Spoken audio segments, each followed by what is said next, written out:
सारे मंदिर 12:30-1 बजे तक बंद हो जाते हैं। तो राजभोग के बाद श्रीनाथ जी का मंदिर बंद हुआ। सोई श्रीनाथ जी गोविंद स्वामी और कुछ सखाओं के साथ खेलने निकल जाते गोवर्धन पर्वत पर। आज गोविंद स्वामी बोले, लाला छुपन छुपाई खेलेंगे। ठाकुर जी बोले ठीक है। और जैसे छुपन छुपाई खेलने लगे महाराज, तो पहली डायन गोविंद दास जी की आई। बोले सब छुप जाओ, मैं 10 तक गिनती करूंगा फिर ढूंढूंगा। ठीक है। अब कोई महाराज वृक्षन के पीछे चलो गो, ठाकुर जी एक वृक्ष के ऊपर चढ़ गए, कोई गुफा में चलो गो, कोई कहीं चले गए। और गोविंद दास जी गिनती करना है 1 2 3 4 5 6 7 8 9 10। 10 गिनती पूरी हुई तो गोविंद दास जी ढूंढने निकले। लेकिन सबसे सरल था ठाकुर जी को ढूंढना। क्यों? इतना इत्र लगाते हैं ठाकुर जी की जहां से भी जाते हैं वो जगह महक जाती पूरी। तो गोविंद दास जी क्या करते, सूंघते हुए चलते। जहां से भी चंदन की सुगंधी आ रही थी वहीं चल देते। वृक्षों को सूंघते, पृथ्वी को सूंघते, हर अंग से सुगंध आती है ठाकुर जी की। तो जहां चरण रखते हैं महाराज वो वर्षों तक सुगंधित रहती है। सोई गोविंदास क्या करते, 2 मिनट में ही जाते और ठाकुर जी के जिस वृक्ष पर बैठ जाते वहीं नीचे से जाके कहते थे, ठाकुर जी पकड़ लियो। ठाकुर जी के, गोविंदा में कितनों छुप जाऊं, तुमको कैसे पकड़ ले? और ठाकुर जी अब तो पकड़ ली, अब आप जाओ, आप गिनती गिनो, हम छुपेंगे। ठाकुर जी बोले ठीक है। ठाकुर जी अब चले गए डाइन डेवे और 1 2 3 4 5 6 7 8 9 10 तक गिनती गिनी, सब छुप गए। अब ठाकुर जी थोड़ी देर तो ढूंढते रहे। ढूंढते ठाकुर जी गए थक। बोले जे तो मिलेगा ही ना गोविंदा, पतो ना कहां जाके छुप गए, मिले ही ना रो। सो ठाकुर जी कहा कियो, ढूंढना छोड़ करके मंदिर में गए और जाकर के अपने बिस्तर पर सो गए। बोले चुपो रहे, मैं आई ना रो ढूंढवे तो को। और यहां गोविंद स्वामी छुप करके बैठे। बोले ठाकुर जी आ रहे होंगे। अब प्रतीक्षा करते शाम के 5 बज गए। गोविंद दास जी बेचारे बार बार इतने सहज हो जाएं कि ठाकुर जी को मैं दिख जाऊं। पहले वृक्ष पे थे, थोड़े नीचे आ गए कि कोई बात नहीं, ठाकुर जी को दिख नहीं रहूंगा, अब दिख जाऊंगा। फिर और नीचे आ गए, नीचे ही खड़े हो गए, बोले अब दिख जाऊंगा। और थोड़े पास चले गए, बोले अब दिख जाऊंगा। अब तो बिल्कुल खुले में ही खड़े हो गए, अरे पकड़ लो हमको आके। लेकिन ठाकुर जी तो है ही नहीं, ठाकुर जी सो रहे हैं कमरा में जाके। इतने में ही महाराज गुसाई जी ने घंटे घड़ियाल बजाए। ठाकुर जी के उत्थापन का समय शाम को 4:30-5 बजे मंदिर खुलता है। और जैसे ही घंटे घड़ियालों की आवाज आई, गोविंद स्वामी बोले मैं यहां दुबको बैठा हूं, 4 घंटा से भूखो प्यासो पेड़ पे चढ़ा हूं कि लाला आ रहे होगे ढूंढवे। खुद मंदिर में पहुंच के आरती करा रहे हैं अपनी। गोविंद दास जी मंदिर के बाहर जाके खड़े हो गए तो देखा श्रीनाथ जी बढ़िया प्रेम से खड़े आरती करवा रहे। जैसे ही श्रीनाथ जी ने देखा सामने गोविंदा खड़ो है तो ठाकुर जी डरन लगे। बोले क्यों? या को पकड़वे में श्रम है, जा तो थक जाता हूं मैं, या हमारे तो आगे सो गए हो और जो गुस्सा कर रहा है। तो गोविंद दास जी का पद है, दाव दे आयो भाज गमार। पद है, पद में ही ठाकुर जी को सुना रहे हैं, दाव दे आयो भाज गमार, कबई तो निकसे को भार, ऐसी दूंगो मार। ठाकुर जी घबराने लगे। गुसाई जी बोले जैसे कहा हो। बोले देख गोविंदा मुझसे नाराज है, रो मुझको सुना रो है। गुसाई जी बोले गोविंदा तुम क्यों ठाकुर जी पे नाराज हो? तुम्हारे लाड़ले ने कहा कि तुम्हें कहा पतो, 4 घंटा ते पेड़ पे लटको बैठो मैं कि आ रहे होंगे, आई ना, यहां के सो गए, जैसे ऐसे काम करे तुम्हारा लाला। गुसाई जी जब ये लीला सुनते तो उनके नेत्र सजल हो जाते और गोविंद दास को हृदय से लगा के कहते, तुम कितने भाग्यशाली हो, जगत नियंता त्रिलोकी नाथ इस कलिकाल में तुम्हारे साथ खेलते हैं, तुम्हारे साथ लीला करते हैं। गोविंद दास, ठाकुर जी को खेल बहुत प्रिय है बंधुओं, ठाकुर जी को खेलना बहुत प्रिय है। ठाकुर जी को आनंद कराओ। हमने गिरिराज जी की दंडवती परिक्रमा दी। हम थे, हमारे एक पंडित जी थे, एक फोटोग्राफर भैया थे, हम लोग थे 7-8 जने थे। दुनिया भर के लोग बोले जब भी आपकी परिक्रमा रुका करे, थोड़े थक जाया करो तो उस समय इसका पाठ करना, उसका पाठ करना, जे करना, कीर्तन करना, शुद्ध रहना, शुद्ध खाना, जैसे रहना, साबुन मत लगाना, तेल मत लगाना, दंडवती ऐसे करनी। अरे हमने कही हम लोग दंडवती कोई मनोकामना के लिए नहीं कर रहे हैं। तो मैंने कि गिरिराज जी बेचारे अकेले बैठे रहे, सब लोग उनसे अपनी मनोकामना पूछते रहे। हम तो गिरिराज जी को हंसावे के लिए, उनको नचावे के लिए, उनको आनंद करावे के लिए, कछु देना उनको आनंद उल्लसित करावे के काज दंडवती कर रहे हैं। और हम ऐसे ही करते थे। दंडवती करके जैसे हम थक जाते तो हम लोग कोई भजन कीर्तन नहीं करते, गिरिराज जी की तरफ मुख करके बैठ जाते और फिर चुटकुला सुनाते गिरिराज जी को। बोले हंसाओ, ऐसी कछु बात कहो कि गिरिराज जी हंसे, फिर नाचते और ऐसा भाव रखते कि गिरिराज जी आपके संग नाच रहे हैं, आपको नचा रहे हैं। कछु भी भोजन की सामग्री लाते वहीं बैठ के खाते कंदरान में। क्यों? बोले गिरिराज जी हमारे संग खा रहे हैं, उनको सुख मिले, वो राजी रहे, ऐसे भाव। तो ठाकुर जी प्रेम में अपनी प्रभुता छुपाते हैं। भगवान सक्तासुर का वध किया। अब ठाकुर जी 1 वर्ष के हो गए। 1 वर्ष के ठाकुर जी जैसे ही भये तो महाराज नेक ठाकुर जी उंगली पकड़ करके चलन लगे। धीरे धीरे अब ठाकुर जी बोलवे को प्रयास करें। 2 दतुइयां ठाकुर जी की निकल आई हैं, 2 दांत हैं बस। यशोदा मैया जैसी आज लाला को गोद में लेकर के घूम रही, तो ठाकुर जी यशोदा मैया को देखने लगे और धीमे से बोले मैया। ओहो, जैसे ही ठाकुर जी ने मैया बोली, यशोदा मैया के तो रोंगटे खड़े हो गए। बोले लाला दोबारा बोलिए, कहा बोलो? बोले मैया। यशोदा जी का प्रिय नाम है कन्हैया। मैया लाल जी को इसी नाम से पुकारती है। ठाकुर जी अब धीरे धीरे 3.5 वर्ष के हो गए और जैसे ही 3.5 वर्ष के भय महाराज, मानो जैसे उनके शरीर में स्प्रिंग एक्टिवेट हो गई हो। इतना ऊधम मचाते हैं, इतना ऊधम मचाते हैं, पूरी गोकुल की नाक में दम कर रखा ठाकुर जी ने। यशोदा मैया ने लाल जी को नूपुर पहना रखे हैं। सवेरे जैसे ही ठाकुर जी उठते हैं, नूपुरों की आवाज आती है तो यशोदा मैया तुरंत रसोई घर से दौड़ के जाती है लाला के पास। लेकिन ठाकुर जी इतने चतुर हैं, यमुना तट पे जाते हैं और नूपुरों में बालू भर लाते हैं कि कल नूपुर आवाज नहीं करेंगे, सुबह उठ के हम घर से भाग जाएंगे कहीं और, मैया को पता ही ना चलेगी। ऐसा उधम मचा में श्री सुखदेव जी वर्णन कर रहे हैं। श्रृंगग्निडम शशि जलद्विजकंटकेभ्य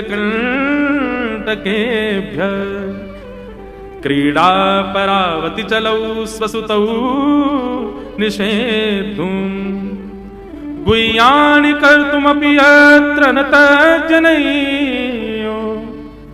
गुह्यां से कात आपतुरलम मनसो नवस्थान। सुखदेव जी वर्णन कर रहे हैं, राजन अब ठाकुर जी वो लीला कर रहे हैं जिस लीला पर देवताओं को भी विश्वास नहीं हो रहा है। ऐसी लीला ठाकुर जी कर रहे हैं कि किसी को भरोसा ही नहीं हो रहा कि जगत नियंता जगदाधार ये कर सकता है। बोले ठाकुर जी क्या करते हैं? बोले ये मत पूछो क्या करते हैं, यूं कह रहे हैं क्या नहीं करते। जो माता पिता अपने बालकों को बहुत उद्यमी समझते हैं, बहुत बड़ी कृपा है ठाकुर जी की कि आपके घर ठाकुर जी जैसे उद्यमी बालक नहीं है। ऊधमों के सिरमौर हैं ठाकुर जी। कैसा उधम मचाते हैं? बोले श्रृंगी। नहा धो करके ठाकुर जी सवेरे तैयार होते हैं, सबसे पहले गैयाओं के पास जाते हैं। मैया केवल लाला नहा धो के सबसे पहले गैयान को प्रणाम करवे जा, गैयान को स्पर्श कर फिर कछु करियो। ठाकुर जी गैयाओं को प्रणाम करने जाते हैं। जैसे ही देखते हैं कि कोई गैया बैठी है, सो ठाकुर जी कहें अरे अरे मैया या गैया को आलस आ गयो, या को आलस दूर कर दूं। तो बैठी हुई गैया के ठाकुर जी सिंग पकड़ लेते हैं और सिंग पकड़ करके अपनी ओर खींचते हैं। दूसरी तरफ से सिंग बलराम जी पकड़ लेते हैं। अब ऐसे सिंग पकड़ करके ऐसे ऐसे गैया के सिंग हिलाते हैं। अब बैठी रहती गैया थोड़ी देर तो कोई बात नहीं, जैसे जोर जोर से हिलाना प्रारंभ करते हैं सोई गैया खड़ी हो जाती है। और जैसे गैया खड़ी होती है ठाकुर जी लटक जाते हैं सिंगों से। अब ठाकुर जी को तो बढ़िया झूला बन गया, गैया की सिंगन पर झूल रहे हैं। थोड़ी देर तो गैया इधर से उधर ठाकुर जी को झुलाती रहती है, लेकिन थोड़ी देर बाद जैसे ही ठाकुर जी की पकड़ कमजोर होती है, गैया को पता चल जाए कि अब लाला गिरवे वार है, तो गैया भी इतनी चतुर कि वो गोबर में ही जाके खड़ी हो गए। ठाकुर जी कहे आगे कुछ चल, मैं गोबर में जाऊंगा। गैया के ना अब तो मैं यही खड़ी रहूंगी, तुम गोबर में ही गिरो। और सोई ठाकुर जी को हाथ छूट जाए, मैया मैया बचाइयो, देख जे गैया मुझको गोबर में फेंक रही है।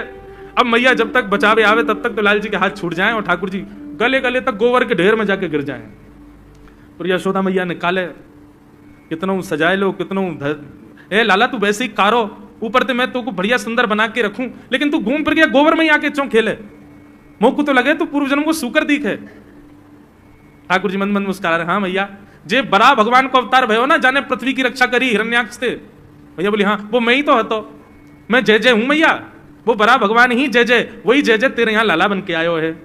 यशोदा मैया के बात ने मत बनाए कर, नेक नेक बड़ो है क्यों बोल वो सीखो, ऐसी बात बनावे, जय जय बोले अपने आप नावे धोवे है ना, मोह पहुंचे ना, मैं जय जय हूं। ऐसी मधुर लीला ठाकुर जी कर रहे हैं। आकाश में 33 कोटि देवता ये लीला देख करके अपने नेत्रों पर विश्वास नहीं कर रहे। ऐसे मधुर ठाकुर जी। श्रृंगी अग्नि द्यमष्टि। एक दिन नंद भवन में गैया ब्याह गई। जैसे ही गैया ब्याई, ठाकुर जी जैसे गैया ब्याती है ठाकुर जी वहीं खड़े हो जाते हैं। और बंधुओं शास्त्रों में आज्ञा है कि गाय जब ब्याह रही हो, बछड़े को जन्म दे रही हो या बछिया को जन्म दे रही हो, उस समय गैया जो होती है वो दो मुखी हो जाती है। एक मुख तो सामने है, और जब जन्म देती है तो बछड़ा या बछिया उसका मुख जब बाहर आता है तो दो मुखी हो जाती है। ऐसी दो मुखी गैया की जब आप परिक्रमा करते हो तो पूरे ब्रह्मांड की परिक्रमा का फल प्राप्त होता है। तो ठाकुर जी का नियम है, नंद बाबा की उंगली पकड़ के खड़े रहे, जैसे ही गैया ब्यावे वारी हो तो वाकू सहलाते रहे, जैसे ही गैया ब्यावे वारी हो, जैसे ही बछड़ा बाहर आवे सो ठाकुर जी वाकी परिक्रमा कर ले, परिक्रमा करके दंडवत प्रणाम करें, वाकू वाकी चरण रज को माथे से लगा में, और बछड़ा जन्म ले सो वाकू नवा में दुआ में, वाकू अपने गरे से लगा में। एक दिन ठाकुर जी जोर जोर से रोने लगे। बछड़ा जैसे ही जन्म लियो बछड़ा ने, ठाकुर जी रोने लगे।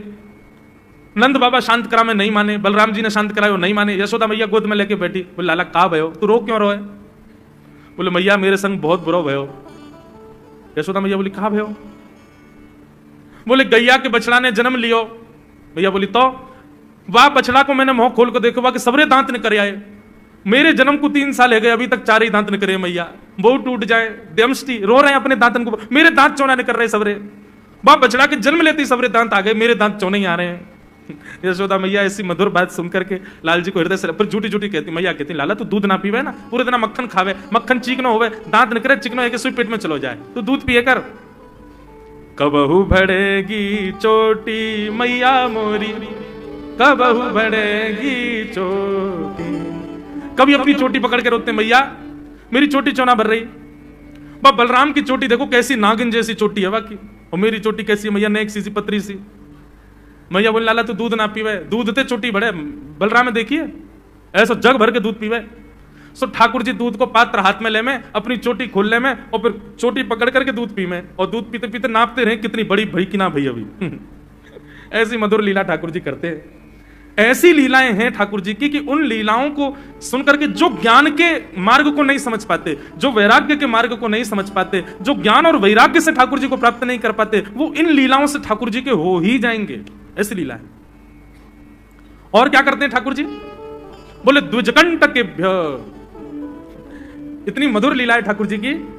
नंद भवन से सुबह सुबह निकल जाते हैं, और राह चलता कोई भी हो अपरिचित, यदि वो साधु है, यदि वो कोई वैष्णव है, यदि वो कोई भजनानंदी है, तो ठाकुर जी उसके पास चले जाते हैं, और पास जाके पता क्या बोलते हैं? अरे तुम यहां डोल रहे हो? बोले भैया कौन हो तुम? अरे जी सब बाद में पूछी हो, हम तो यूं कह रहे तुम यहां घूम रहे हो, नंद बाबा तुम्हारी मां बात देख रहे हैं, नंद बाबा तुम्हारा इंतजार कर रहे हैं। किसी से भी? बोले काय को कर रहे हैं भैया इंतजार? अरे आपके काजे यशोदा मैया ने 56 भोग बनाए हैं, और यशोदा मैया तो थाली सजा के बैठी है, आप घर जाओगे तब आपको प्रेम से प्रसाद पवाएंगे, फिर दक्षिणाओं देंगे। अरे जल्दी करो, देरी मत करो, जल्दी नंद भवन पहुंच जाओ। रोज 150 से 200 अपरिचित वैष्णव संत साधु नंद भवन आते हैं, और सब आकर के कहते हैं यशोदा मैया आप हमारी प्रतीक्षा कर रही थी, लाओ प्रसाद पवाओ। यशोदा मैया बोली मैं कौन ने कही आपसे?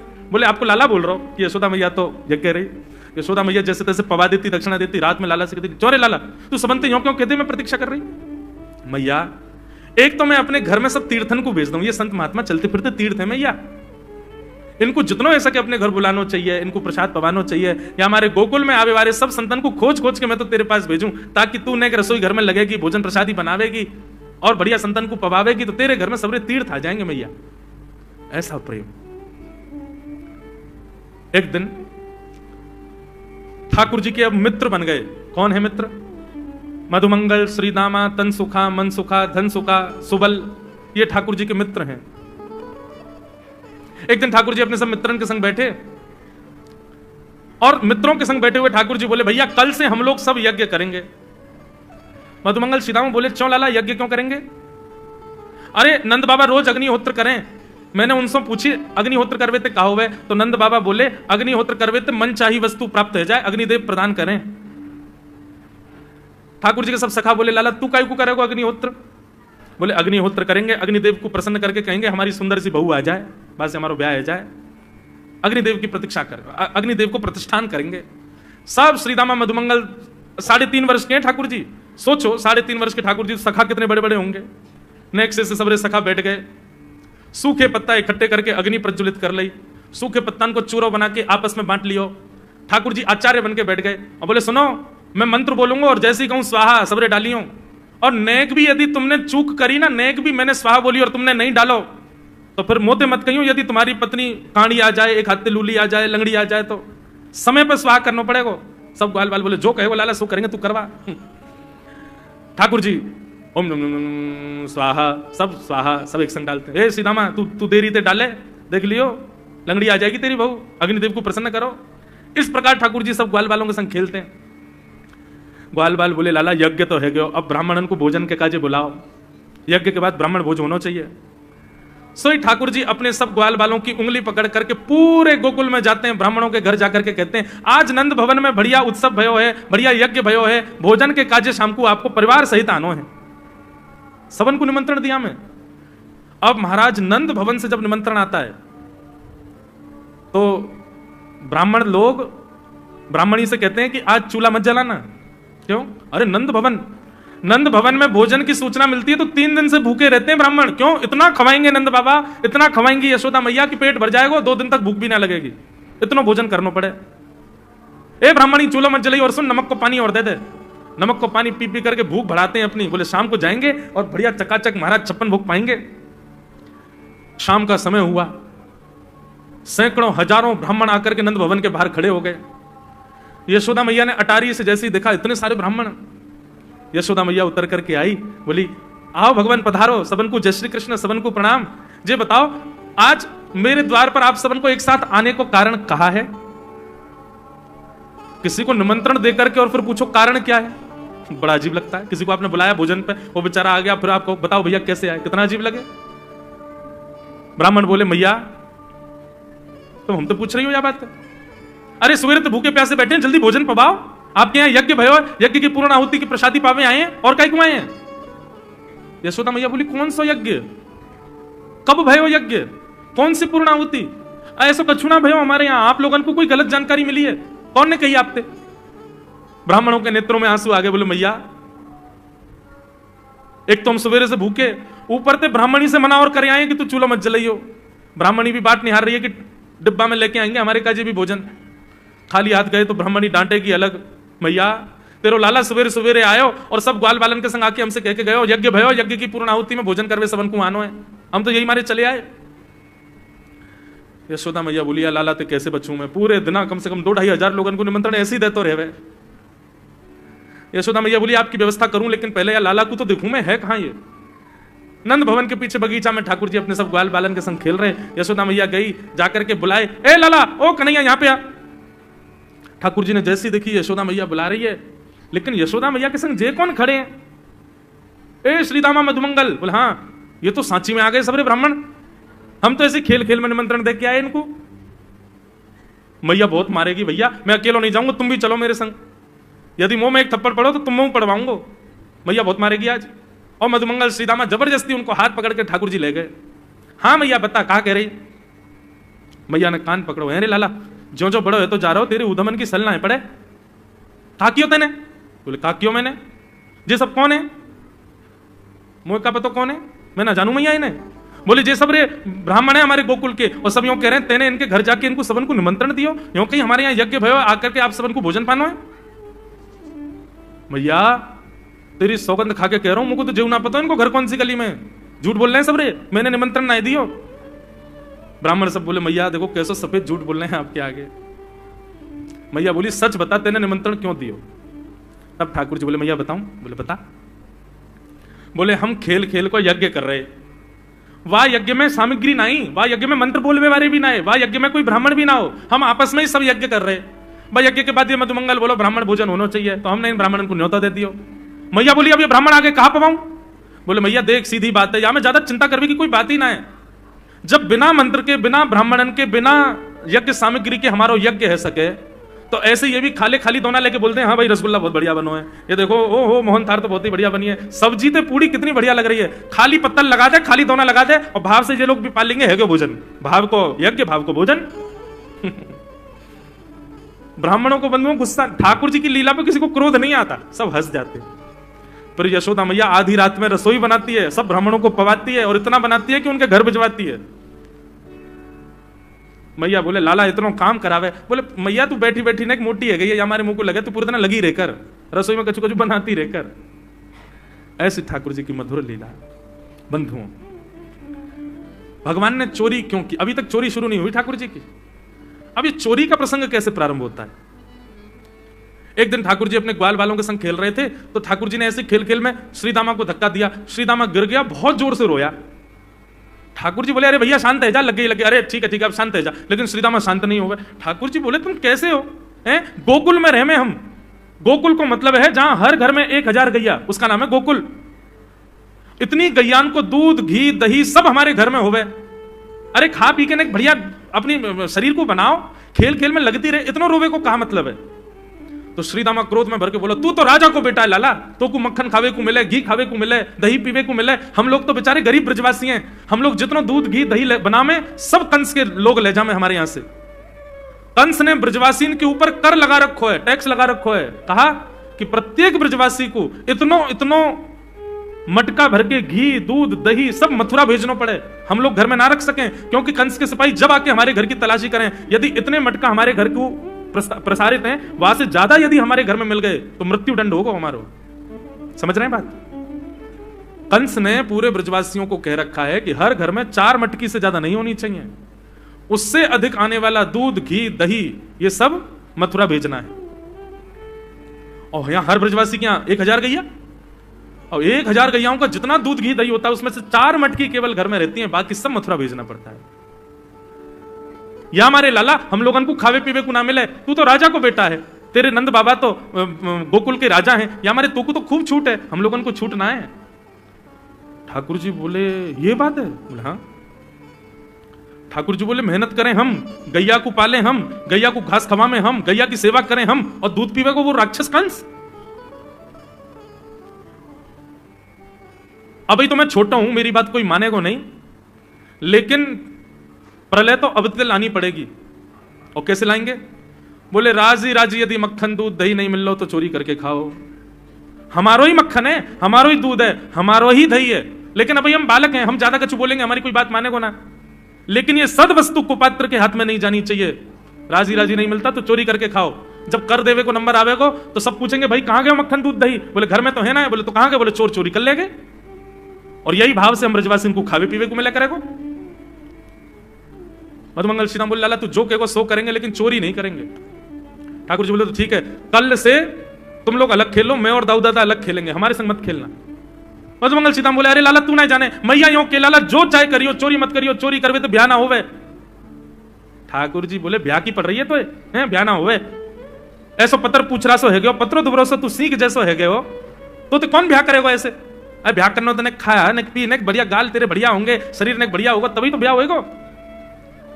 अब भैया हमारी बात सुन लो, जितने अच्छे काम करने सब आज कर लो, कल से चोरी करेंगे, पूरे ब्रजमंडल में आतंक मचाएंगे, हमारो ही दूध घी दही है, हम ही चोरी करके खाएंगे। ठाकुर जी ने चोरी क्यों की? क्योंकि सारा गौरस बेवजह मथुरा भेजा जाता था, और मथुरा से कंस पूरे भारत में वितरित करके खूब धन कमाता था।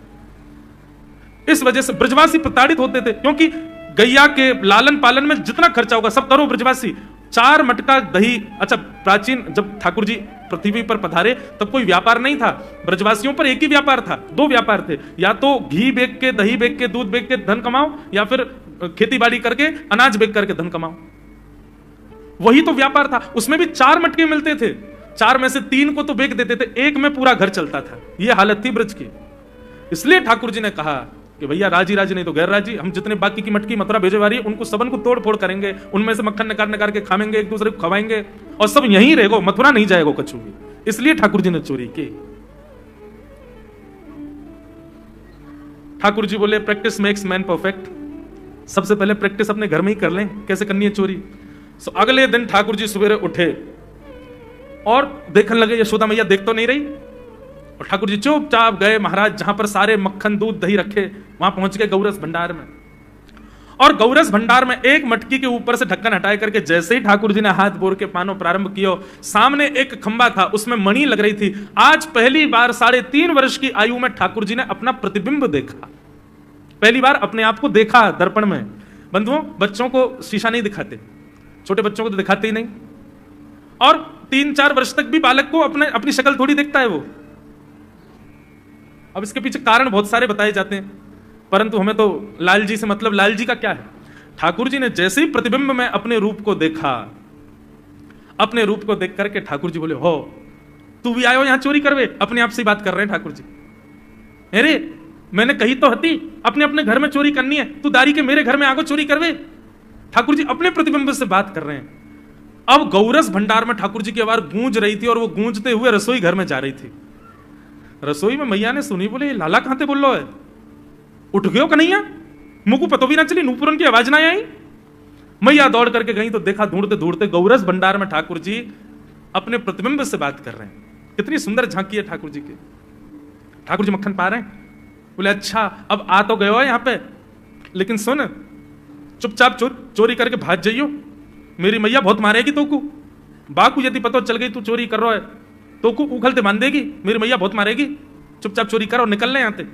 ठाकुर जी चोरी की बात कर रहे थे, यशोदा मैया ने पीछे से सुनी, लाला ओ कन्हैया। ठाकुर जी घबरा गए, मैया कैसे आ गई? हाँ मैया, कौन सी बात कर रहे हो तू? अरे मैया देख, हमारे घर में चोर घुसायो है। अपने प्रतिबिंब को दिखा करके ठाकुर जी कह रहे हैं, देख मैया हमारे घर में चोर घुसायो, जे चोरी कर रहा हो हमारे यहाँ के मक्खन की, तो मैया को पकड़वे आयो हूं। नन्हे से गोपाल जी, बहुत मधुर लीला। मैया हंस भी रही है और क्रोध भी कर रही। बोले अच्छा जो चोरी कर रहे हो? बोले हाँ। चल याकू तो मैं पकड़ लूंगी, लेकिन जे बता तेरे हाथ में मक्खन कैसे लगो? तू तो याकू पकड़ भी आयो ना। अब मैया याकी मैं कहा बताऊं, तेने मेरे हाथ में पद्म राग के ऐसे ऐसे बढ़िया कंगन पहना रखे हैं, कड़ूला पहना रखे हैं सोने के। जब मैं धूप में निकलूं ना तो धूप की किरण से मुंह को बहुत जलन है जाए हाथ में। तो कल मेरे सखा मधुमंगल ने मुझसे कही, बोले लाला जे जलन तेरी दूर रह जाएगी, तू मक्खन में हाथ बोर लियो अपनो, सो तेरी जलन दूर रह जाएगी। या हमारे भैया जलन हटावे के काजे मैंने हाथ बोरो है। भैया बोली अच्छा चल लाला, यहां तो तेरे जलन है रही और यहां मक्खन कैसे लगो? ठाकुर जी बोले मैया मैं अपनी जलन दूर कर रहा हूं। इतने में जन खाते एक मक्खी आके मेरे मुंह पे बैठ गई।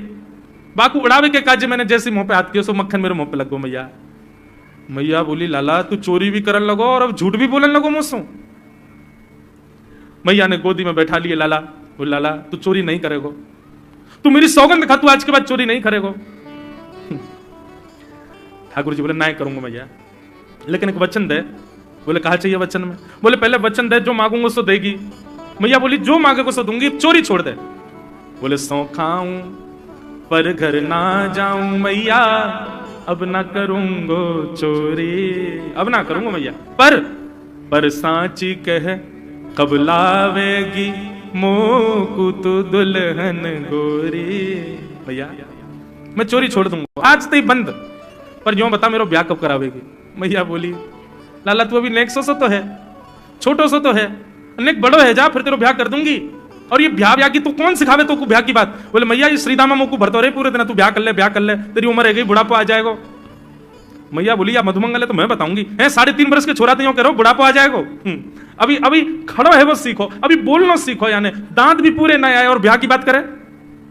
बोले मैया मैं यूं थोड़ी कह रहा हूं, मुझको बड़ी बहू लिया, छोटी सी लिया, इतनी बड़ी लिया कि जेब में धर के मैं गैया चरा भी चलो जाया करूं, ऐसी बहू लिया मुझको। मैया बोली कैसी बहू चाहिए तो बताइए ने, और तू जाने बहू कौन थे के?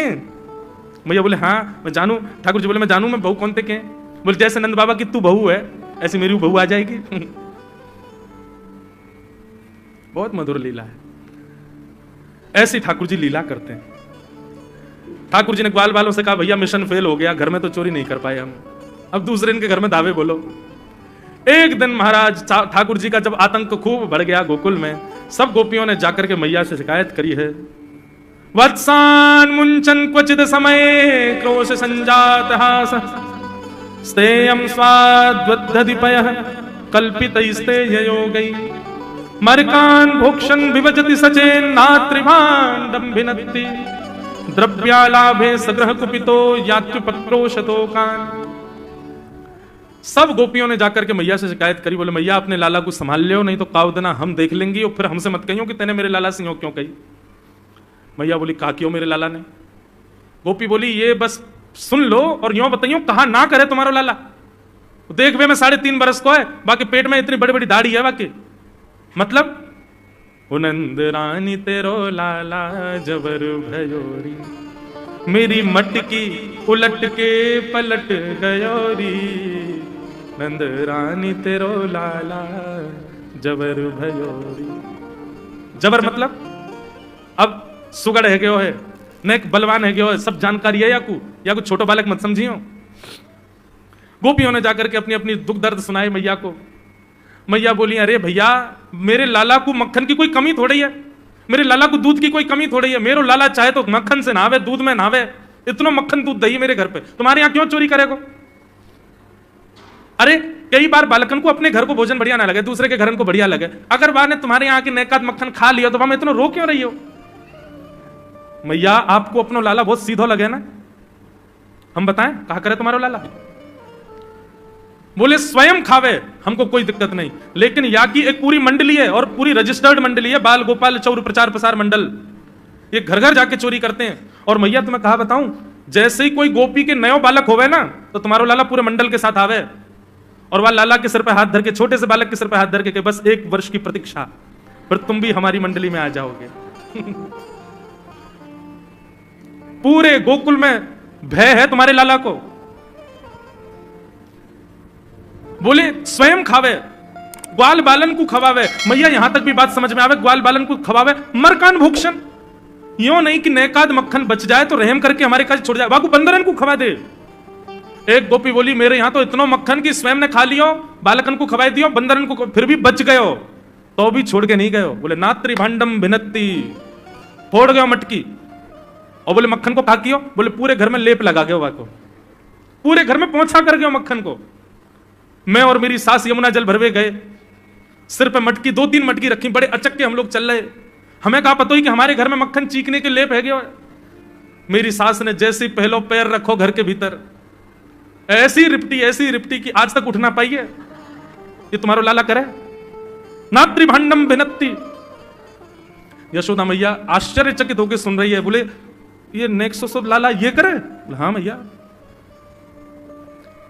एक गोपी बोली मैया अगर चोरी करे तो दिक्कत, और यदि किसी कारण से हमने लाला को रोक दियो, चोरी नहीं कर पायो हमारे घर, तो हमारे रोने क्यों? बोले चूल्हा में ते कोयला लेके आवे और वह घर के बाहर एक हवा बना जाए, और यूं के अब जब तक या घर से मक्खन नहीं मिलेगा या के घर के लोग भूखे रहेंगे, और इन लोगों को भोजन छुड़वाने की जिम्मेवारी हमारी। बोले कहा करे फिर? बोले मैया भोजन बनना होगा, चूल्हे पे भोजन रखो रहे, तो बाल बाल सब ताकते रहे कब भोजन बनने को समय आवेगा। जैसे ही कछु और काम करवे के काजे गोपी नए उठ के जावे तो कहो तो बाकी कढ़ैया में खूब सारो पानी डाल जाएंगे, सब्जी ना बन पावेगी, आटे में नमक फेंक जाएंगे।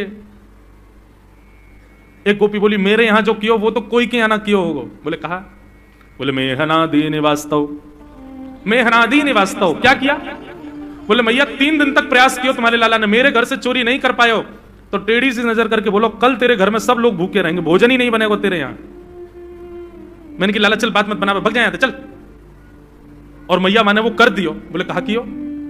बोले सवेरे सवेरे ब्रह्म मुहूर्त में हम लोग अन के उठवे से पहले तुम्हारो लाला आ गयो, और कोई पहले बंधुआ रसोई कोई अंदर कमरे में नहीं, चौक में ही चूल्हा, वहीं बैठ करके सब बनाते खाते। बाहर चौक में चूल्हा के ऊपर आके बैठ गयो, अपनी धोती वोती उतार दी और सब वहीं कर आयो। मैं अनादि निवास्तव। ये बात जैसे यशोदा मैया ने सुनी, बोले नहीं नहीं नहीं नहीं झूठ बोल रही हो, मेरो लाला ऐसा ना कर सके। परीक्षित जी कथा सुनते सुनते बोले जय जय सुखदेव जी, क्या ये सत्य है? ठाकुर जी ने ऐसा किया? सुखदेव जी कहते हैं कुछ बातें सत्य हैं, कुछ गोपियां जबरदस्ती लगा के बोल रही हैं कि कहीं मैया डांटवे के काजे लाला को हमारे सामने बुला दे और हम लाला को दर्शन कर लें। ये गोपियां उल्हाने लेकर के लाला को देखने आई हैं। इनमें से कुछ बातें तो सत्य हैं, पर ये सब बातें इतनी सत्य नहीं है। ये सब तो जबरदस्ती गोपियां बोल रही हैं। क्यों? ताकि मैया नाराज हो जाए और लाला को हमारे सामने अभी डांटे तो रूठे भय लाला को मुख हम देख लेंगे। बहुत सारी लीलाएं हैं, मैंने कई तो अभी बताई नहीं है, इतने मधुर मधुर लीला उधम करते हैं ठाकुर जी। इस प्रकार ठाकुर जी पूरे ब्रजमंडल में गौ रस को चोरी करते हैं। वास्तव में मक्खन नहीं, ब्रजवासियों के मन को चुरा रहे हैं ठाकुर जी। सबकी एक ही आशा है, श्री कृष्ण श्री कृष्ण श्री कृष्ण। सुबह से शाम तक पूरा ब्रजमंडल केवल कृष्ण को देखने के लिए जीता है। ऐसी ठाकुर जी की मधुर लीला। एक दिन ठाकुर जी ने कोई लीला के माध्यम से घर की मटकी फोड़ दी, तो मैया ने पकड़ के ठाकुर जी उखल से बांध दिए। जैसे ही मैया ने ठाकुर जी उखल से बांधे, मैया तो चली गई, ठाकुर जी खिसक खिसक के आगे गए और 2 वृक्षों के बीच से जैसे निकले, स्पर्श करते ही दोनों वृक्ष टूट के गिर गए और कुबेर के पुत्र नलकुबर और मणिग्रीव प्रकट हो गए। दोनों ने भगवान की स्तुति गाई कि वाणी गुणानुकथने